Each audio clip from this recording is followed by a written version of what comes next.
जय हिंद दोस्तों, आपका बहुत स्वागत करता हूं अपने YouTube चैनल पर। कल रायपुर में विद्युत संविदा कर्मी का जो आंदोलन चल रहा है, उस आंदोलन से एक बहुत ही ज़्यादा निगेटिव खबर सामने आई और उस खबर में ऐसा फैलाया गया कि रायपुर के जो विद्युत संविदा कर्मी हैं उनका आंदोलन स्थगित कर दिया है। इसके पीछे क्या मंशा थी, किस प्रकार की जो निगेटिव खबर फैलाई गई, उसको मैंने भी कल अपने YouTube चैनल पर डाला था। IBC 24/7 से खबर निकल के सामने आई थी। उसके बाद जब मैंने आज सुबह अखबार पढ़ा तो भी ये खबर निकल के सामने आई कि पत्रिका न्यूज़ की यहाँ पे खबर देख पाएंगे आप लोग। यहाँ पे लिखा गया है कि आंदोलन खत्म, 10 अगस्त से हड़ताल पर थे कर्मी। आगे लिखा गया कि भर्ती में अनुभवी संविदा विद्युत कर्मियों को मिलेगी प्राथमिकता, वेतन भी बढ़ाया गया है। साथ में यहाँ पे नीचे लिखा गया कि 14,000 वेतन कर दिया गया है प्रत्येक का। तो आज के जो सुबेरे अखबार है वो भी यही कह रहे हैं कि आंदोलन खत्म हो गया है। लेकिन जब मैंने ग्राउंड लेवल पे इसके बात करी, जो वहाँ पे कर्मचारी हैं उनसे मैंने बात करी, तो उन्होंने साफ साफ बताया कि अभी किसी भी प्रकार का आंदोलन खत्म नहीं हुआ है। लेकिन जो इस प्रकार की फेक न्यूज़ फैलाई गई, उसका कारण क्या था, किस प्रकार से फेक न्यूज़ फैलाई गई, इसके बारे में दोस्तों मैं आपको डिटेल में बताऊंगा। यहाँ पर इस प्रकार से मिल रही है, वहाँ पर ऐसा कुछ घटनाएं घटी कि वहाँ पर लगभग 46 लोग थे, वो भूख हड़ताल पर बैठे हुए थे और जो विद्युत कर्मचारी संघ है उसके जो अधिकारी पदाधिकारी लोग हैं वो जाकर के कंपनी वालों से बात किए हैं। विद्युत वहाँ पर जो बैठक हुई उसमें 3 से 4 मांगे रखी गई और वहाँ पे उनके साइन यहाँ पे नीचे में आप लोग देख पाएंगे, साइन भी किए गए हैं 4 व्यक्तियों 5 व्यक्तियों के द्वारा। और इसमें जो प्रमुख बातें थी वो बातें ये थी कि 1500 पदों पर जो भर्ती ली जानी थी उसे 1500 पद और नए जोड़ दिए गए हैं और लगभग 3000 पदों पर भर्ती ली जाएगी।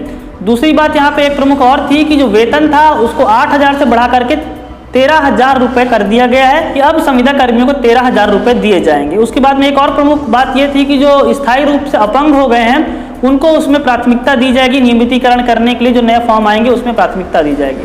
तो ये सब जो मसौदा बना हुआ है, लास्ट में एक बात लिखी गई है कि संघ द्वारा अपना आंदोलन समाप्त करने हेतु सहमति दी गई है। बस यही जो प्रेस विज्ञप्ति हर जगह वायरल कर दिया गया, उनके साइन दिखा दिए गए और ऐसा कह दिया गया कि आंदोलन अब समाप्त हो गया है, जिसके कारण आज के अखबारों में भी यही खबर छपी है।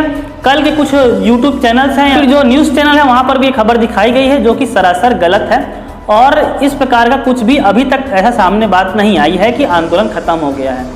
ये पदाधिकारी, उसके बाद ये एक और खबर सामने आई कि ये पदाधिकारी जो थे जो वहाँ पे जाके इसमें साइन किए थे उनके बारे में कुछ जानकारी नहीं प्राप्त हो रही है, उनसे कांटेक्ट नहीं हो पा रहा है, उनका मोबाइल भी स्विच ऑफ बता रहा है। तो कहने का मतलब ये साइन करने के बाद उन विद्युत संविदा कर्मचारी संघ के उनसे बातचीत नहीं हो पा रही है।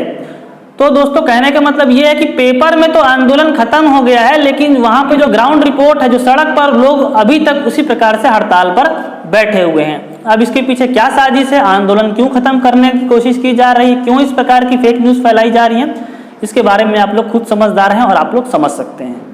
विद्युत संविदा कर्मचारियों का हड़ताल लगातार जारी है। ये खबरें उड़ रही थी कि उनके जो प्रदर्शन है, जो हड़ताल है वो खत्म हो चुके हैं और वे अपने अपने काम पर लौट रहे हैं। लेकिन ये हम जो तस्वीर दिखा रहे हैं, ग्राउंड तस्वीर, वो ग्राउंड तस्वीर आपको बताएगी क्या उनके अनशन टूटा है, क्या अनशन उनका भी जारी है। हमारे साथ कुछ लोग हैं जो अनशन कर रहे थे, उनसे बातचीत करते हैं, बताएंगे अनशन टूटा है। आप अनशन कर रहे थे, कितने दिन से अनशन में हैं?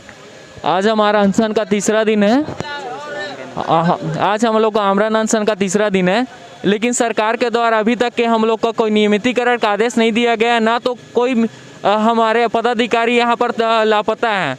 इसी वजह से हम लोग आमरण अनशन कोई नहीं तोड़ा। 2500 संविदा कर्मी यहाँ पर सब साथ हैं और मीडिया में ये सारे झूठी अफवाहें फैलाई जा रही है कि अनशन हम लोग का टूट गया करके।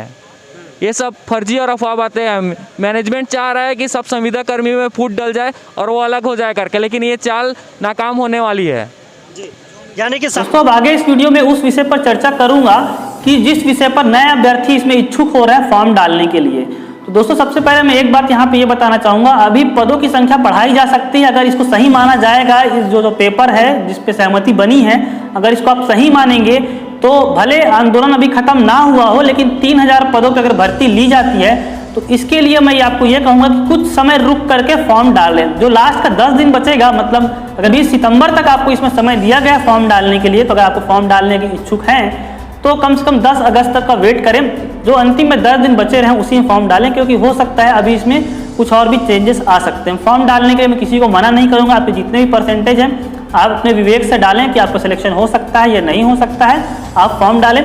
और 200-300 रुपये का ही फॉर्म है, कोई बहुत बड़ी राशि नहीं है ये, लेकिन जो अंत में जो 50,000 रुपये जमा करना है, ये अब तक का छत्तीसगढ़ में जो सबसे अनोखी भर्ती मैं कह सकता हूँ, छत्तीसगढ़ के इतिहास में सबसे अनोखी भर्ती है कि जहां पे 10वीं पास बेरोजगार युवाओं से ही 50,000 रुपये डिपॉजिट मांगा जा रहा है, कॉर्सन मनी या सुरक्षा निधि के रूप में मांगा जा रहा है। अब ये 50,000 रुपये अगर 6 महीने के लिए, साल भर के लिए मांगा जाता तो भी बात समझ में आती।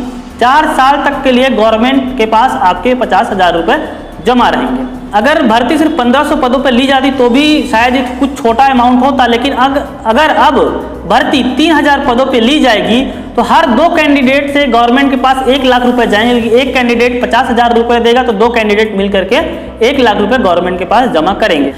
तो इतनी बड़ी धनराशि गवर्नमेंट को प्राप्त होगी, किनसे प्राप्त होगी? 10वीं पास बेरोजगार युवाओं से।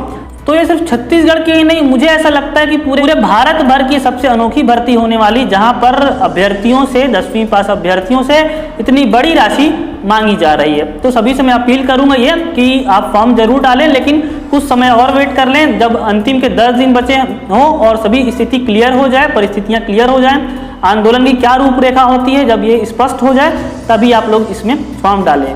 तो अभी पूरा इस वीडियो का सार ये है कि अभी आंदोलन लगातार चल रहा है और जो सभी विद्युत संविदा कर्मी हैं वो सड़क पर डटे हुए हैं और अपनी मांगों को लेकर के सुदृढ़ है, भूख हड़ताल भी जारी है। तो दोस्तों आज के इस वीडियो में इतना ही, मिलता हूँ आपसे अगले वीडियो में, तब तक के लिए धन्यवाद, जय हिंद।